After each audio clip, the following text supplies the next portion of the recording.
मोहतरम,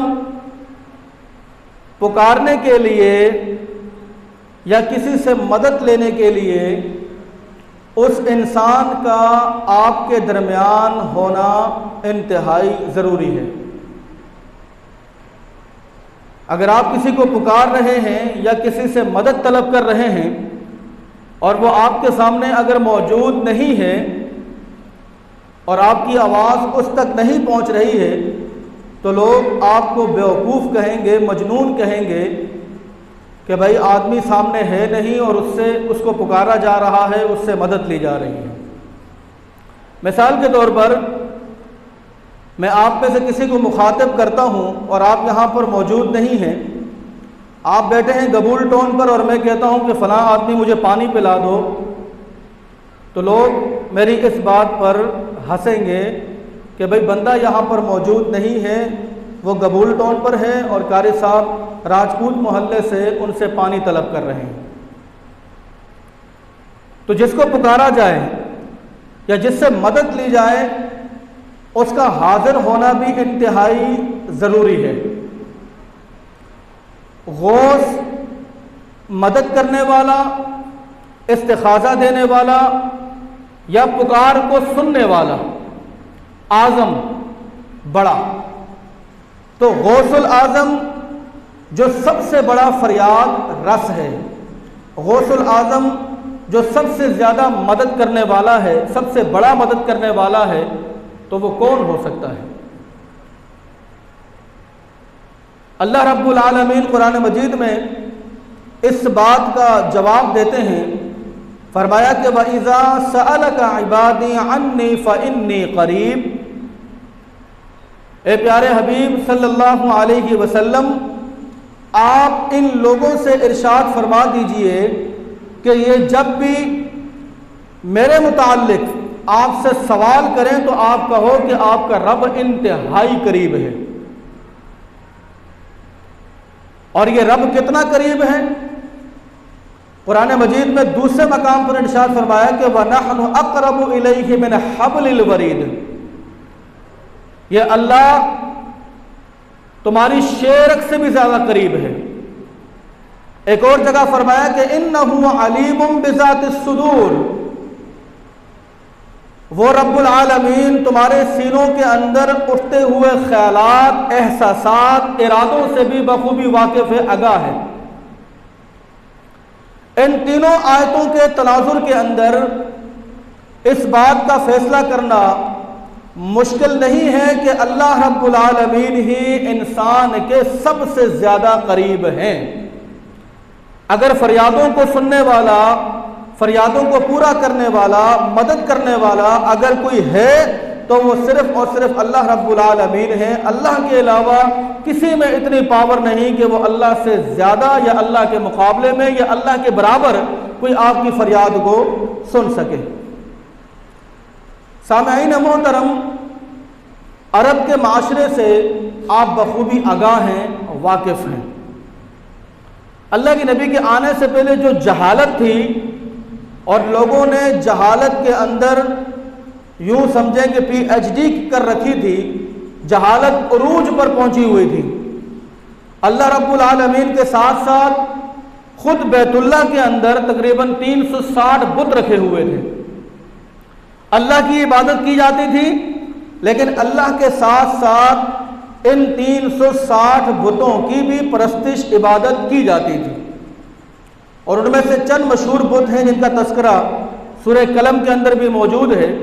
लात है, मनात है, उज़्ज़ा है, या याऊक है, नसर है। कुछ इस किस्म के बुत हैं कि जिनकी इबादत उस दौर के अंदर की गई थी या की जाती थी।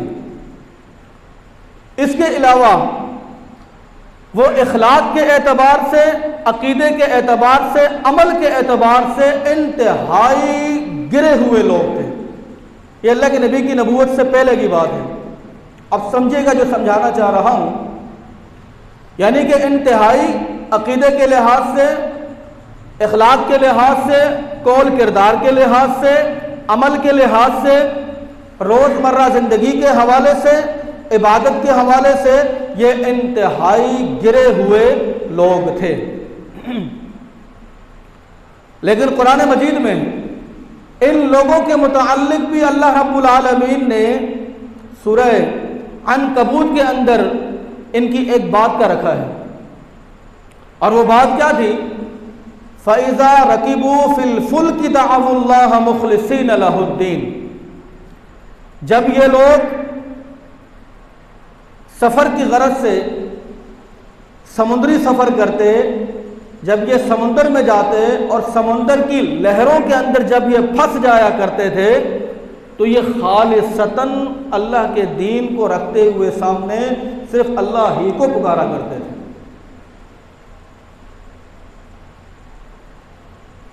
अमालों के एतबार से, अकीदे के एतबार से ये गिरे हुए लोग जब किसी मुसीबत के अंदर गिरफ्तार हो जाते, तो वो तमाम के तमाम माबूदान, तमाम के तमाम उनके खुदा, उनको वो छोड़कर फतहुल्लाह मुखलिसीन लहुद्दीन, सिर्फ और सिर्फ अल्लाह रब्बुल आलमीन को ही पुकारा करते थे।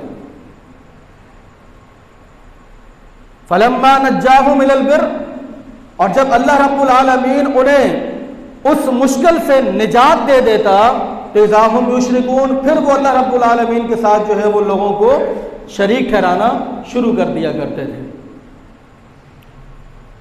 ये तो उन लोगों की बात है कि जो माशरे के एतबार से गिरे हुए लोग हैं,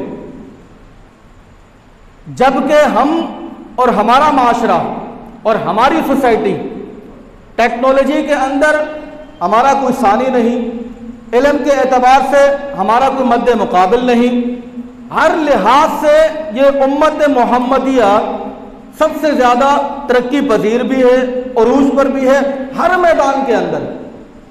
जबकि कुरान मजीद सहल तर्जुमे के साथ, मुख्तलिफ ज़बानों के साथ इनके पास मौजूद है, हदीसों की तमाम कुतुब आसान तर्जुमों के साथ इनके पास मौजूद है, लेकिन उसके बावजूद ये फैसला करना कि अल्लाह को छोड़कर कुछ अल्लाह के ऐसे बुरगज़ान जो दीन हैं या बुरगज़ीदा जो लोग हैं वो अल्लाह के मुआविन हैं, या वो अल्लाह के मुकाबले में उनको पुकारा जाए, या फिर अल्लाह को छोड़कर उनका वसीला बनाकर अल्लाह रब्बुल आलमीन से कोई दुआ मंगवाई जाए या मनवाई जाए या उसको पूरा किया जाए, तो क्या अहले इल्म को ये बात ज़ेब देती है? जबकि कुरान ये कहता है कि मैं शेरक से करीब हूँ, मैं इंतहाई करीब हूँ। तो जब इंतहाई करीब होकर हम अल्लाह को छोड़कर किसी और की तरफ अपना जहन करते हैं या अपनी बात को रखते हैं, तो क्या हमारा अहले इल्म होना और इतनी तरक्की पर पहुँचना ये किसी फ़ायदेमंद का बाइस है?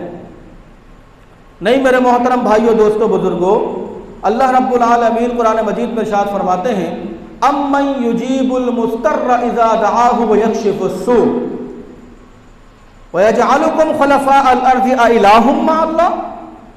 बड़ी तवज्जो के साथ कुरान मजीद को तर्जुमे से इसीलिए नहीं पढ़ने दिया जाता। अल्लाह रब्बुल आलमीन इंसान की एक फितरत को बयान करते हैं, और वो फितरत क्या है? जब ये इंसान किसी मुश्किल के अंदर फंस जाता है, और वो मुश्किल किसी भी कैटेगरी की हो, किसी भी लिहाज से हो, जब फंस जाता है और खालिस अल्लाह रब्बुल आलमीन को पुकारता है, दिल से अल्लाह रब्बुल आलमीन को पुकारता है, और अल्लाह रब्बुल आलमीन उसकी उस परेशानी को, उसकी उस मुसीबत को जब राहत के अंदर तब्दील कर देते हैं या तब्दील करने वाले हैं, जब ये परेशानी दूर हो जाती है, उसके बावजूद फिर इंसान अल्लाह को छोड़कर औरों की तरफ जो है वो निकल जाता है। अल्लाह रब्बुल आलमीन फरमाते हैं कि अम्मन यहदीकुम फिज़्ज़ुलुमातिल बर्रि वल बहर, जब अल्लाह रब्बुल आलमीन तुम्हें अंधेरों से निकालता है, चाहे वो अंधेरा खुश्की का हो, चाहे वो अंधेरा समुंदर का हो, तुम्हें रोशनी की तरफ गामजन करता है कि आ इलाहुम मअल्लाह, क्या अल्लाह के अलावा कोई और भी है ऐसा जो तुम्हें इस मुसीबत की घड़ी से निकाल सके?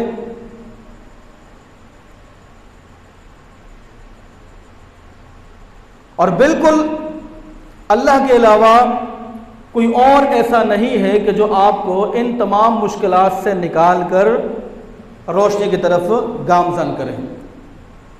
कुरान मजीद की इन चंद आयात से ये बात मुसल्लमा हो जाती है कि गौसुल आजम, सबसे बड़ा फरियाद रस, सबसे बड़ा फरियाद रस, दुआओं को कबूल करने वाला, आपकी दुआओं के बाद आपकी मदद करने वाला अल्लाह के अलावा कोई और नहीं हो सकता है।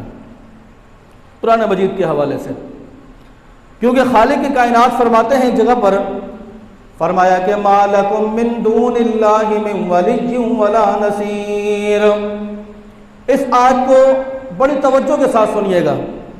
ये जो बातें बीच में की जाती हैं, ये सिर्फ और सिर्फ हमारे अकीदे को कमज़ोर करने के लिए की जाती हैं कि अल्लाह तक पहुँचने के लिए सीढ़ी की ज़रूरत पड़ती है, वसीले की ज़रूरत पड़ती है। जब आप किसी मिनिस्टर से मिलने के लिए जाते हैं, वज़ीर आज़म से मिलने जाते हैं, तो पहले आपको चपड़ासी से मिलना पड़ेगा, खजांची से मिलना पड़ेगा, तब कहीं जाकर आप वज़ीर आज़म तक पहुँचेंगे। ये मिसाल दी जाती है। तो आप जब दुनिया के एक वज़ीर आज़म से मिलने के लिए आपको इतनी सारी सीढ़ियों का सहारा लेना पड़ता है, तो क्या अल्लाह रब्बुल आलमीन तक पहुँचने के लिए आप डायरेक्ट कैसे ही पहुँच जाएंगे? ये मिसाल दी जाती है। लेकिन कुरान मजीद में अल्लाह रब्बुल आलमीन फरमाते हैं कि फला तज़रिबू लिल्लाहिल अमसाल। आप दुनियावी मामलात के अंदर अल्लाह रब्बुल आलमीन की मिसाल नहीं दे सकते हैं। छत पे जाना है तो सीढ़ी के जरिए जाएंगे, तुम सीढ़ी का वसीला क्यों बनाते हो भाई? तुमने 10वें फ्लोर पे जाना है तो लिफ्ट का इस्तेमाल क्यों करते हो? तो लिफ्ट का वसीला क्यों बनाते हो भाई? तो ये तमाम की तमाम चीज़ें ये दुनियावी असबाब के तहत हैं, इनका ताल्लुक अल्लाह रब्बुल आलमीन की ज़ात के साथ नहीं है। जबकि कुरान मजीद वाज़े तौर पर इस बात को प्रूफ कर चुका है कि अल्लाह तुम्हारी शेरक से भी ज़्यादा करीब है। तो अब शेरक तक पहुँचने के लिए क्या हम सीढ़ी लगाएंगे, क्या लिफ्ट का इस्तेमाल करेंगे? बल्कि नहीं, अल्लाह पाक तो हमारी सोचों से वाकिफ़ है, हमारे दिल के इरादों से वाकिफ़ है। इसलिए खालिक के कायनात ने ईमान वालों के और ईमान को मजबूत करने के लिए कुरान मजीद में फरमाया कि मालकुम मिन दूनिल्लाहि मिन वलिय्यिन वला नसीर। अल्लाह रब्बुल आलमीन के अलावा ना तुम्हारा कोई बेहतरीन दोस्त हो सकता है, ना कोई तुम्हारा बेहतरीन मददगार हो सकता है। अगर कोई दोस्त है तो वो अल्लाह रब्बुल आलमीन, अगर कोई मददगार है तो वो सिर्फ और सिर्फ अल्लाह रब्बुल आलमीन। ये वही अल्लाह कि जब एक गुनहगार बंदा अपने गुनाहों का बोझ लेकर खालिक के कायनात के सामने आता है तो उसके झुकने से पहले अल्लाह रब्बुल आलमीन उसके तमाम ख्यालात से वाकिफ हो चुके होते हैं। मालकुम मिन दूनिल्लाह, अल्लाह के अलावा ना आप किसी को गौस कह सकते हैं, ना गौसुल आजम कह सकते हैं, ना दाता कह सकते हैं, ना गंज कह सकते हैं, ना गंज बख्श कह सकते हैं, ना गरीब नवाज कह सकते हैं। ये तमाम की तमाम असफ़ात अगर हैं तो वो सिर्फ और सिर्फ अल्लाह रब्बुल आलमीन के लिए ही हैं। और उनमें से यही एक गौस के हवाले से आपसे बात की है। एक और मकाम पर अल्लाह रब्बुल आलमीन ने सूरह अहकाफ के अंदर इसी बात का तज़किरा किया है। क्या फरमाया? और इसमें कुछ तंबीह भी है, इसमें कुछ नसीहत भी है उन लोगों के लिए कि जो ये समझते हैं कि अल्लाह तक पहुंचने के लिए किसी सीढ़ी का होना ज़रूरी है। मेरे भाइयों, इस आयत को बयान करने से पहले मैं एक बात आपके नोटिस में लाना चाहता हूं, और वो बात यह है कि हरगिज़ ऐसा नहीं है कि वहाबी तबका या अहले हदीस तबका या देवबंदी तबका या कोई और तबका वलियों का मुनकर है, बुजुर्गों का मुनकर है, या फिर उनकी मेहनत, जद्दत और मुशक्कत का मुनकर है। ऐसी बात बिल्कुल भी नहीं है। दुनिया के अंदर अल्लाह के रसूल के आने से पहले या अल्लाह के रसूल के जाने के बाद और क़यामत तक जितने भी लोग आएंगे उनमें जो मुत्तकी हैं, जो परहेजगार हैं, जो तहज्जुद गुजार हैं, जो नमाजी हैं, वो सारे के सारे अल्लाह रब्बुल आलमीन के दोस्त हैं। ये कुरान मजीद का फैसला है। हमारे यहाँ एक कॉन्सेप्ट ये बनाया जाता है कि देखो जी, ये अहले हदीस लोग वलियों को बुरा भला कहते हैं, जबकि वलियों के बारे में उसको पहचान नहीं होती कि वली कहाँ किसको जाता है। ये ज़हन आज आप लोग साफ कर लें कि ऐसी बात बिल्कुल नहीं है कि अहले हदीस वलियों को नहीं मानते या बुजुर्गों को नहीं मानते। नहीं भाई, हम हर वली का एहतराम अदब करते हैं, हर बुजुर्ग का एहतराम और अदब करते हैं, लेकिन पहले यह तो पता चले कि अल्लाह का वली होता कौन है। हमें अल्लाह के वली की पहली पहचान तो हो कि भाई ये अल्लाह का वली है। उसके बाद फिर अगर उसकी गुस्ताखी करें तो फिर काबिल जुर्म है, काबिल सजा है। लेकिन एक चीज का हमें पता ही नहीं है कि वली किसे कहा जाता है, और उसके शान में अगर कुछ कह दिया कि वो हमारे वलियों की शान में शान अक़दस की तौहीन कर दी। हमारे यहाँ वली किसे तस्वुर किया जाता है?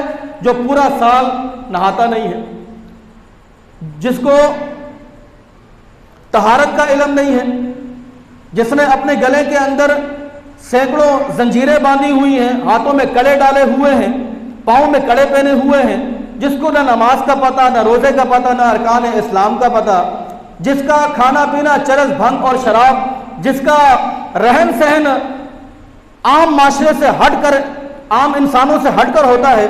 हम ये समझते हैं कि यार ये सबसे बड़ी पहुंची हुई सरकार है, ये सबसे बड़ा अल्लाह का वली है।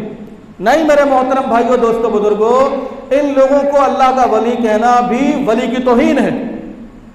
अल्लाह का वली कुरान कहता है कि किसको कहा जाए? अल्लाहु वलियुल्लज़ीना आमनू युखरिजूहुम मिनज़्ज़ुलुमाति इलन-नूर। अल्लाह के वली के सीग नहीं होते, और ना ही अल्लाह के वली कोई माफौकल फितरत मखलूकात में से है कि जिसको पहचानना नामुमकिन है। नहीं, अल्लाह ने वाज़ेह तौर पर फरमाया कि अल्लाह के वली वो हुआ करते हैं जो लोगों को बुराइयों से, अंधेरों से, जलालत से, गुमराहियों से निकाल कर हिदायत की तरफ लेकर आते हैं, नूर की तरफ लेकर आते हैं, अच्छाइयों की तरफ लेकर आते हैं। इनको अल्लाह पाक ने अपना वली कहा है। कोई वली कोई स्पेशली मखलूक नहीं है। और इसलिए कुरान कहता है कि अला इन्ना औलिया अल्लाहि ला खौफुन अलैहिम वला हुम यहज़नून। तो भाई जिस शख्स के अंदर ये सिर्फ पैदा हो जाए कि वो 5 वक्त का नमाज का पाबंद है, तहज्जुद गुजार है, उसकी ज़बान झूठ और तमाम गलाज़तों से पाक है, हुकूकुल इबाद का वो पूरा ख्याल रखता है, हुकूकुल्लाह का वो पूरा ख्याल रखता है, हाज़ा हुआ वली। इसी को तो वली कहा गया है। अगर कोई आदमी इन तमाम सिफ्तों का ख्याल रखता है, नमाज का एहतमाम, तहज्जुद का एहतमाम, लोगों को अच्छाइयों की तरफ राग़िब करता है, बुराइयों से मना करता है, खुद भी नेक काम करता है और लोगों को करने का हुक्म देता है, हुकूकुल इबाद का ख्याल रखता है, हुकूकुल्लाह का ख्याल रखता है, अल्लाह ने इसी को तो वली कहा है। बाकी ये जो बाबे शाबे लोग हैं, चरसी भंगी मलंगी, इनको वली कहना ये वली की भी तौहीन है। इनको वली नहीं कहा जा सकता। अब कुरान मजीद के अंदर एक ऐसी आयत बयान की गई है कि जिस आयत के अंदर नसीहत कूट कूट कर भरी हुई है। सूरह अहकाफ की आयत है। कुरान क्या कहता है? फरमाया कि वमन अज़ल्लु मिम्मन यदउ मिन दूनिल्लाहि मन ला यस्तजीबु लहु इला यौमिल क़ियामा व हुम अन दुआइहिम गाफिलून। बड़ी तवज्जो के साथ अल्लाह रब्बुल आलमीन ने इस आयत के अंदर अपने को छोड़कर बाकी जितनी भी मखलूकात हैं उन तमाम मखलूकात को पुकारने से मना कर दिया, इस्तिमदाद लेने से मना कर दिया, मुसीबत की घड़ियों के अंदर उनको पुकारने से, उनका वसीला बनाने से मना कर दिया। कुरान कहता है कि वमन अज़ल्लु मिम्मन यदउ मिन दूनिल्लाह। उस शख्स से बड़ा गुमराह कौन हो सकता है? उस शख्स से बड़ा गुमराह कौन हो सकता है जो अल्लाह के अलावा किसी और को पुकारता है अपनी मुसीबत के आलाम में। वमन अज़ल्लु, इससे बड़ा गुमराह कौन हो सकता है? मिम्मन यदउ मिन दूनिल्लाह, यदउ जो पुकारता है, मिन दूनिल्लाह अल्लाह के अलावा। मन ला यस्तजीबु लहु इला यौमिल क़ियामा, जिसको वो पुकार रहा है, जिससे मदद हासिल कर रहा है, चाहे लाउड स्पीकर पे पुकारें या फिर जुबान से पुकारें। कुरान कहता है कि मन ला यस्तजीबु लहु, ना तुम्हारी वो पुकार को सुन सकता है, ना वो तुम्हारी पुकार का जवाब दे सकता है। वहुम अन दुआइहिम गाफिलून, सूरह अहकाफ की आयतें। वहुम अन दुआइहिम गाफिलून, बल्कि वो तुम्हारी पुकार से, तुम्हारी इस्तिदाद से, तुम्हारे चीख से, तुम्हारी पुकार से वो बिल्कुल गाफिल है। जिस तरह एक मुर्दा गाफिल होता है। ये वाज़ेह तौर पर कुरान मजीद की आयत है। कुरान मजीद की इस आयत को सुनने के बाद भी अगर हम ये कहें कि गौसुल आजम अबू बकर सिद्दीक हैं, उमर फारूक हैं, उस्मान गनी हैं, अली अल मुर्तज़ा हैं, मुआविया हैं या दीगर लोग हैं गौसुल आजम फरियाद को सुनने वाला, तो मैं ये समझता हूँ कि इस कुरान मजीद की इस आयत की ये तौहीन होगी। दर हकीकत लफ्ज़ गौसुल आजम का इस्तेमाल हम लोग करते हैं पीर अब्दुल कादिर जिलानी रहमहुल्लाह के हवाले से। अब्दुल कादिर जिलानी रहमहुल्लाह, उनकी अमानत, सदाकत, उनकी इबादत, उनके मामलात के अंदर हम रत्ती बराबर भी शक नहीं करते। वो अल्लाह के वली हैं, अल्लाह के दोस्त हैं, अल्लाह के बुजुर्ग हैं। वो इंतहाई शरीफ व नफ्स, इंतहाई मुहज़्ज़ब तरीन इंसान थे। लेकिन क्या ये तमाम सिफतें हजरत अबू बकर सिद्दीक में नहीं थी? क्या ये तमाम सिफतें उमर फारूक रजी अल्लाह ताला अन्हु में नहीं थी? उस्मान गनी में नहीं थी? अली अल मुर्तज़ा में नहीं थी? हजरत मुआविया में नहीं थी? ये तमाम सहाबा में नहीं थी? वो सहाबाए किराम के जिनके बारे में कुरान कहता है उलाइका हुमुल मुफ़्लिहून, उलाइका हुमुर राशिदून, उलाइका हुमुल फ़ाइज़ून रज़ी अल्लाहु अन्हुम व रज़ू अन इज़ युबायिऊनका तहत अश-शजरा फ़अलिम मा फ़ी क़ुलूबिकुम व कररह इलैकुमुल कुफ़्र वल फ़ुसूक़ वल इस्यान। कुरान जिन सहाबा के गुण गुनाता है, जिनकी असफ़ात को बयान करता है, जिनकी सिफ़तों को बयान करता है, क्या ये सिफ़तें इन सहाबाए किराम में नहीं थी? जब इन सहाबाए किराम के अंदर ये तमाम क्वालिटी मौजूद थी कि जो पीर अब्दुल कादिर जिलानी रहमहुल्लाह में है, बल्कि इनसे ज्यादा थी, तो क्या ये ज्यादा हक नहीं कि हम गौसुल आजम का लक़ब अबू बकर सिद्दीक को दें, उमर फारूक को दें, उस्मान गनी को दें? क्या ये ज्यादा हक नहीं है? अगर गौसुल आजम का लक़ब अल्लाह के अलावा किसी और को देना जायज होता, तो क्या मोहम्मदुर रसूलुल्लाह सल्लल्लाहु अलैहि वसल्लम इसके हकदार नहीं थे? कि इसके लायक नहीं थे कि हम आपको गौसे आजम कहें, अल्लाह के रसूल को गौसे आजम कहें?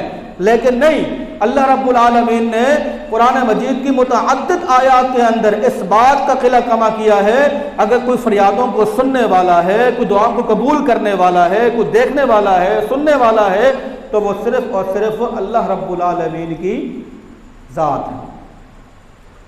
आज की तकरीर का लुब्बे लुबाब और खुलासा कलाम ये है, हमारे माशरे के अंदर चंद ऐसे जुमलों का इस्तेमाल होता है कि जो खालिसतन हक है अल्लाह रब्बुल आलमीन का, लेकिन हम उसको इस्तेमाल करते हैं अल्लाह के बुरगज़ीदा बंदों के लिए, औलिया कराम के लिए।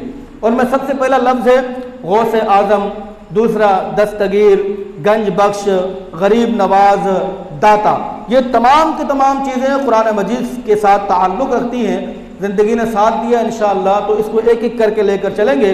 लेकिन आज का लुब्बे लुबाब ये है कि गौसुल आज़म जो सबसे बड़ा फरियाद रस है, जो आपकी मदद करने वाला है, वो एक ही है जो आपके शेरक से भी करीब है, यानी कि अल्लाह रब्बुल आलमीन की ज़ात है। और सूरह तलाक के अंदर अल्लाह रब्बुल आलमीन ने फरमाया कि वमन यतवक्कल अलल्लाहि फहुव हस्बु इन्नल्लाह बालिगु अमरी क़द जअलल्लाहु लिकुल्लि शैइन क़दरा। कि जो शख्स अल्लाह रब्बुल आलमीन पर भरोसा करते हैं, एतमाद करते हैं, तो फिर उसको किसी वसीले की, किसी ज़रिए की, किसी चपड़ासी की, किसी पीर और फ़कीर की, किसी मलंग और बाबे की, किसी चरसी और बंगी की वसीले की ज़रूरत नहीं पड़ती है। जो खालिसतन अपने दिल से अल्लाह रब्बुल आलमीन को पुकारते हैं, तो अल्लाह पाक उसके पुकार को सुनते भी हैं, कबूल भी करते हैं। शर्त यह है कि इसमें शक के जरासीम ना हो, मुकम्मल यकीन हो, 100% यकीन हो, जिससे आप मांग रहे हैं उस पर मुकम्मल 100% यकीन हो कि ये काम इसके अलावा कोई नहीं कर सकता है। तो इंशाअल्लाह आपका कोई भी काम हो वो ऐसा नहीं है कि वो रायगाह जाएगा। अगले जुम्मे या ज़िंदगी ने साथ दिया तो इंशाअल्लाह इसके बाद दाता के हवाले से आपसे बात करेंगे कि कुरान दाता के हवाले से क्या नक्शा खींचता है। अल्लाह हम सबको अमल की तौफीक अता फ़रमाए। वमा अलैना इल्लल बलागुल मुबीन। वस्सलामु अलैकुम व रहमतुल्लाहि व बरकातुहू।